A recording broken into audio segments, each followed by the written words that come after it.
This case occurred in Sweden, but word of it quickly spread across news organizations worldwide. Because the crime committed against a 7-month pregnant woman was so atrocious, it left many wondering why. People have varied opinions about this, including whether it's related to the assimilation of refugees and immigrants into Swedish society. However, you be the judge and let me know in the comments. Let's go. On April 29th, 2023, at 1 p.m., Melissa Elnborg arrived at her daughter, Saga Elnborg's apartment complex to pick up a few items. The family was brimming with anticipation for the future. 20-year-old Saga was 31 weeks or 7 months pregnant, with her partner, Muhammad Amin Ibrahim, whom they affectionately called Amin.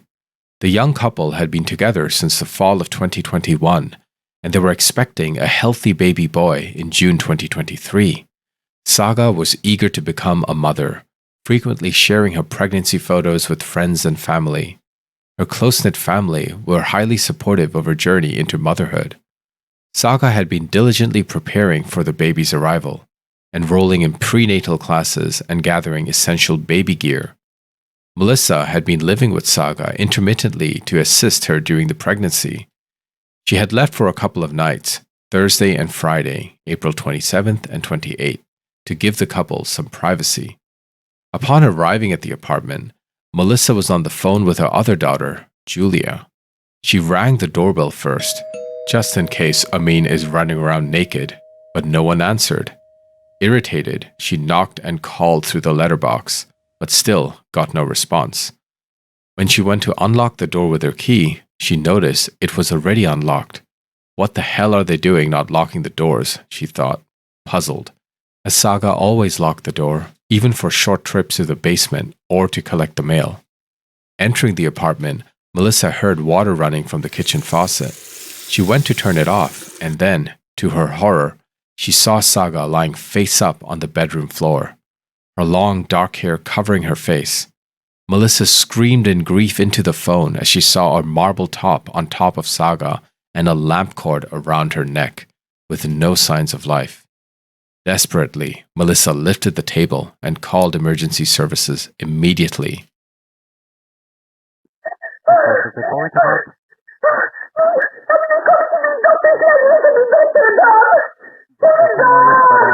Vilken kommun ringer ni ifrån? Vilken adress är ni på? Kungsgatan 36B. Är hon vaken? Nej, hon hade det här heltimmar. Hon är helt stel. Hon är nog med lampan. Hur gammal är hon? Ta det lugnt. 20. Kan du påbörja hjärt-lungräddning? Ambulans är på väg. Hallå? Kan du påbörja hjärt-lungräddning? Du måste...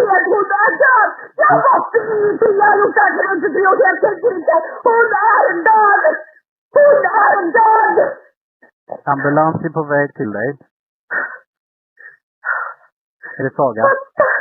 Ja, det är Saga. Hon skulle till min mormor om 2 månader. Min dotter är död. Jag trodde aldrig jag skulle få uppleva det här. She would later recall how doing CPR was of no use. Her daughter was too stiff. She also said her daughter was cold. Police and paramedics arrived swiftly, but tragically, both Saga and her unborn child were already deceased. The investigators cordoned off the area and began a murder investigation. Saga's body was found on the bedroom floor, between the bed and a TV stand, partially on a carpet. She lay on her back, head turned to the left, arms alongside her body, dressed in a pink ribbed set, pants, cardigan, and a top.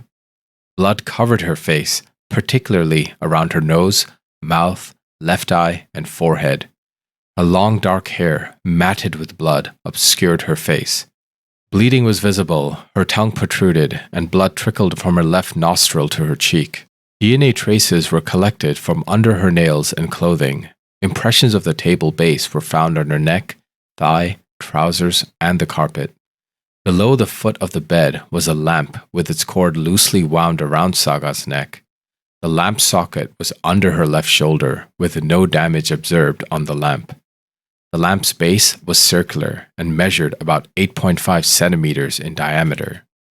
Upon examining the bedroom and the living room, investigators found all the drawers pulled out, with clothes scattered across the floor. Saga's cell phone was discovered on the bed, underneath a blanket. One pillow on the king-size bed had a depression as if someone had been sleeping on it, whilst on the other one it did not, suggesting Saga had been lying on the bed all alone before being attacked. The washroom floor was littered with scattered jewelry boxes. There were no signs of forced entry on the balcony door or windows. In the kitchen, food was left in a frying pan on the stove. Shoe prints were collected throughout the apartment. Based on the crime scene, it did not appear that there had been much of a struggle. The coroner concluded that Saga was strangled and suffocated to death with a marble slab. The death struggle lasted for 5 to 10 minutes, with the estimated time of death around 1 a.m. to 3 a.m. on April 29th. Police began investigating the crime immediately on April 29th, starting with a series of interviews with Saga's family to piece together the events leading up to this tragic discovery. According to Saga's mother, Melissa, just the day before, on April 28th, Melissa, Saga, and a few friends had a meetup at the Mocha Deli in the afternoon. Everyone had a great time, but Saga appeared nervous, frequently checking her phone as she awaited a text from her boyfriend, Amin. Saga's anxiety stemmed from Amin's plan to inform his parents that he was going to be a father. At 7 months pregnant, Saga was understandably on edge about how this conversation would unfold. According to Melissa, Saga was worried about how Amin's parents would react to the news.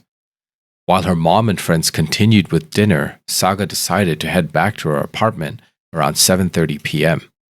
Although Saga's family knew about her relationship with Amin and their upcoming baby, Amin's family had no idea. Amin had kept his relationship with Saga a secret from his family, who had arrived in Sweden as refugees from Somalia when he was just a child. They were devout Muslims, while Saga and her family were Christians. Amin believed his family would disapprove of his relationship with Saga, especially with her being pregnant out of wedlock. He had confided in Saga that his family might ostracize him if they knew the truth. Rumors circulated that Amin had been seeing other women while in a relationship with Saga. When Saga discovered she was pregnant, Amin initially tried to persuade her to have an abortion, fearing the repercussions from his family. Saga, however, was determined to keep the baby, saying she could raise the baby on her own if necessary. When she announced her pregnancy to her family in October the previous year, they were happy and willing to support her decision. Her grandmother shared some wisdom with her to think through how this would work for her and her baby, given her current financial situation and whether her boyfriend was willing to take the next step and support them as a family. She also raised her concern with Amin's culture being very different than their Swedish upbringing. Over time, Amin seemed to accept the pregnancy and even agreed to move in together with Saga in a new, larger apartment on May 2nd, 2023, with him covering the rent. Melissa noted that, despite Saga and Amin being together for almost 2 years, she had only met Amin 3 times. This was surprising, given that their daughter was 7 months pregnant with his baby at the time of her death. Melissa also recalled overhearing a phone conversation between Saga and Amin, where Saga confronted Amin after a woman called Diana claimed Amin had asked her to kick Saga's belly to induce a miscarriage. Also, when Diana spoke to her daughter, she said she was sleeping with Amin. Amin managed to calm Saga down, convincing her it wasn't true. Given this story, when Melissa discovered her daughter's murder, she immediately urged the police to question Amin. The police first established a timeline of events. On April 27th to 28th, Amin took sick leave from work. On April 27th, Amin spent the afternoon and evening at Saga's home. Saga had given him an ultimatum to inform his family about their relationship, the move, and her pregnancy. On April 28th, Saga also called in sick from work. Amin was supposed to tell his family about their relationship that day at 10 p.m., when his mom would return from work. Amin was then to come and update Saga directly at her apartment that evening. She expected him around 11 p.m. and was messaging him nervously all day. Her anxiety was noticed by her mom and her friends during the deli. The police discovered that between 11:13 and 11:15 p.m. on April 28th, Amin wrote a message to Saga stating that he would not tell his parents about her and that they wouldn't move in together because he couldn't lose his family. However, he never sent the messages. These facts established Amin as a primary suspect, suggesting a motive for the crime. Instead of telling his family as he claimed he would, he went over to Saga's place. The question was, what happened there? Was it an escalation or a premeditation? Interestingly, police learned that Amin's mom had returned home far earlier than 10 p.m. that day, arriving at 3 p.m. Did Amin already speak with her when Saga was messaging him all day? Or did he fail to muster the courage to tell her at all? Or was this all a ruse to string Saga along with no intention of following through? The police confronted Amin and took him in for questioning. The key updates from the interrogations are as follows. When initially informed about a murder that happened at an apartment in Kungsgatan 36B, which was Saga's apartment, Amin remained calm and even joked around with the detectives. They found it strange that he didn't mention anything about his girlfriend living at the address, pretending not to know the location at all. He did ask who died there and then strangely questioned the police about how he could possibly kill someone the previous day. When informed that a woman, Saga, was murdered, Amin immediately claimed he was not responsible for her death, stating he had an alibi for the night and that he last saw her the previous day on April 27th, which contradicted his earlier display of ignorance of the location. Due to this strange behavior, contradicting statements, and the accumulating evidence pointing to him as the primary suspect, police arrested Amin and placed him in custody. Fast forward a few months, and Amin was on trial for the murder of his heavily pregnant girlfriend. The prosecution presented compelling evidence, stating that Amin's DNA was found on the stairs near Saga's apartment door on April 29th at 7:20 p.m. This evidence was significant because the tracking dog, Amina, traced the scent and is known to detect scents only up to 24 hours. This strongly suggested that Amin was present at Saga's apartment on the 28th, contradicting his claim of not being there. The defense objected to this evidence, arguing that the tests were conducted outdoors. However, Inspector Hannah Hogstrom testified that the difficulty level for the dog remained the same, regardless of being indoors or outdoors. Prosecutor Elizabeth Anderson stated that Amin killed his girlfriend by, quote, suffocating and strangling her through pressure on her neck, impacting her trachea and the blood supply to her head. Amin entered her apartment using the spare key while Saga was asleep on the bed, as indicated by the depression on the side of the pillow. He attacked her and they ended up on the floor besides the bed. Initially, he likely used the cord, but then dragged the 30-kilogram or 66-pound marble tabletop and jammed it against her throat, suffocating her with his weight. As Saga was heavily pregnant, she would have struggled to get up under the crushing weight of the table, which left impressions on her neck and thigh. It's estimated she struggled for about 5 to 10 minutes before succumbing. Amin then staged the crime scene, pulling out drawers in the room and scattering jewelry on the floor to simulate a robbery. In court, Amin claimed that Saga might have been killed by gangs searching for drugs. He alleged that he had received a bag containing a large amount of money and other illegal items, and he had previously used some of the contents, which would have infuriated them. When confronted by the gang, he pointed them to Saga's apartment, but they didn't know he had used some of the contents. He claimed the gang must have broken into Saga's apartments and killed her when they found some of their property missing. However, this story was inconsistent with the district court's findings. If Amin feared the gangs, he wouldn't be living openly and freely in his own residence. There were also no leads, DNA, or forensic evidence linking these alleged illegal items to the crime. And if such property existed, only the killer would know exactly where to find it. Amin claimed Saga had no idea about this, so why was her place not ransacked convincingly? This statement worked against him, as it proved only the killer would know precisely where the contraband was. It appeared more likely that Amin fabricated the story, as his friends Samir Talib and Abdi Abdi swore under oath they were unaware of any gang affiliation of Amin. Amin's DNA was found on Saga's clothes and under her left nails. Amin claimed they had sexual intercourse on April 27th, explaining the presence of his DNA due to their passionate encounter throughout the apartment. He claimed he never visited her apartment on the 28th. Additional circumstantial evidence used in the trial included phone records from November 2022, showing that Amin did ask Diana Hussein to kick Saga's belly to induce a miscarriage. Amin's cell phone records also showed that he had Googled, quote, "Can fetuses die from kicking?" One of the most revealing details came from examining the text messages exchanged between Saga and Amin on the day she was murdered. Saga tries to cheer him up before his meeting with his family. He says, "Feels like I can almost feel my heartbeat all the way down to my stomach. Wallah." Saga says, "Just take it easy. It'll be fine, babe. Talk to me." After a while, he responded again, saying he had told one person, and they took it in stride. However, according to the prosecutor, there was nothing in the investigation to indicate that Amin told his family about Saga that evening. Saga's last message was sent shortly after midnight on April 29th. "Baby, talk to me." It's alleged that Amin's cell phone was already turned off, and he was on his way to her apartment to end her life. After a trial that garnered much public interest in Swedish society, Muhammad Amin Ibrahim, or Amin's fate, rested in the balance. The prosecutors reasoned with these facts. Amin had been found to have motives to get rid of both his relationship and his unborn son.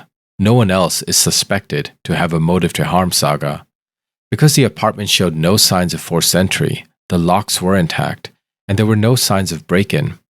There's no reason to believe that Saga would let anyone in easily, especially as it was near midnight. It had to be someone familiar to her. Amin had a set of keys to her apartment, so he could have also entered by unlocking the door. There were no signs of a struggle that left an impression on the furniture or otherwise on the apartment, suggesting Saga was caught off guard by someone familiar to her, like Amin. The DNA found in the stairwell by the sniffer dog also pointed to the fact that Amin was at Saga's apartment on the 28th and not just the 27th, strongly suggesting Amin was the one who carried out the crime. Amin's semen was found on the clothes Saga wore when she was murdered, and both front and back of the body. This led to debates in court on whether Saga showered recently or if she was wearing unwashed clothes. Because if the DNA was from before, it doesn't support the prosecution's claim that Amin was definitely there on the 28th. The DNA under fingernails also brought up the question about Saga showering often. Her mom attested that she showered at least once a day and washed her hands often, especially as she was pregnant and did not want to fall sick. Had Amin only been there on the 27th, there would have been ample opportunities to wash off his DNA under her fingernails. The morning after the murder, Amin deleted Saga from Snapchat and deleted the last day's text messages and calls from Saga, but they were still retrieved. This clearly suggested that Amin was trying to cover his tracks before the police even spoke to him. Saga's phone activities the day before her death were clearly obtained, but Amin's were a different story.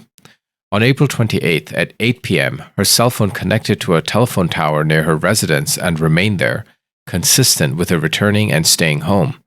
She seemed to use her phone constantly between 12:53 a.m. on April 29th, but then her activity ceased. Before this, Saga's phone showed several attempts to contact Amin and interactions with his friend Samir, trying to get him to contact Amin. On the flip side, Amin's phone and his alibi for the night led to some shocking revelations. Amin claimed that he was sitting in a car with his friend Amir, and Amir was occupied in a long phone call. But examining this in detail revealed a very different picture. From 12:22 a.m. to 1:57 a.m., Amin's phone was left unused, and he received a call from his friend Samir at 12:28 a.m., but it was unanswered. Saga had asked Samir to check up on Amin. At that precise moment, the phone signal placed it near Saga's address, which is contradictory to Amin's statements that he was far away with his friend Amir. Also, detectives found it implausible that he was just sitting in the car next to his friend and not using his phone at all. The time that his cell phone was unused coincided with the time it is unaccounted for in his alibi. providing the opportunity he had to commit the murder between the window of 12:28 to 3:30 a.m. Also, both Amir and Amin's cell phones were mysteriously turned off at precisely 2:16 a.m., while Amin's phone still had 40% charge remaining. This suggests one person had both phones on hand. His phone being turned off was also an unusual pattern given the previous days and times of use. Finally, during the initial questioning, Amin outright said he had an alibi for the night of the 28th, which was a strange thing to say before he was even asked about it, indicating he may have pre-planned what he was going to say when he was questioned by the police. Despite the lack of clear direct evidence in this case, the circumstantial evidence was considered strong enough to assess the case in its entirety. But some were hopeful that the lack of direct evidence could not prove without a reasonable doubt that Amin was guilty of the crime. The one piece of evidence that seems unanswered was the footprint found in Saga's apartment that did not match Amin. Nevertheless, this does not rule out Amin being there on the 28th. Amin completely denies any wrongdoing. "Yes, I have been in denial for 9 months now," he said in one of his last interrogations, and meant that he loved Saga. Also, the investigation into Amin's fears that his family would disown him for dishonoring the family name was found to be inconclusive. In short, no evidence seems to indicate the family was even aware of his expectant girlfriend and that he had told them they would move in together a week later. It's likely Amin made up this excuse, hiding behind his religion and Somali heritage, and we'll never know if his family would welcome their baby and Saga with open arms into their lives. Swedish court chairman Lars Gunnar Lund stated this is an honor-related crime, and the Swedish police even defined their version of this type of crime. According to the prosecutor, Muhammad Amin Ibrahim lived in an honorable context of his own definition, where he was not allowed to be with, quote, white women. On June 5, 2024, 22-year-old Muhammad Amin Ibrahim was sentenced to life in prison for the murder of Saga. The court was unanimous in its decision.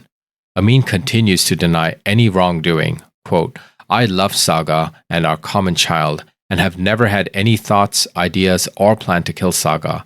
Violence is not in my nature," he said during the trial. Amin and his defense lawyer believed that the perpetrator must be someone else, and they plan to appeal the verdict. Remember to drop a like, subscribe, and